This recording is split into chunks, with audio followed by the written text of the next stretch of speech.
ఇవన్నీ వైలేషను ఒకళ్ళు చేయలేదు.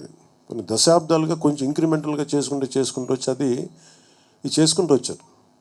ఇది కూడా మేము అడ్డగోలుగా కూర్చోబెట్టి ఇది వైసీపీ ప్రభుత్వం మాటలు కాకపోతే వాళ్ళు చేసి ఉండాల్సింది. ఎంతో కొంత ప్రయత్నం కూడా చేయకుండా ఇలాంటి పరిస్థితుల్లో ఇంత సమర్థవంతంగా ఆ వయసులో ఆయన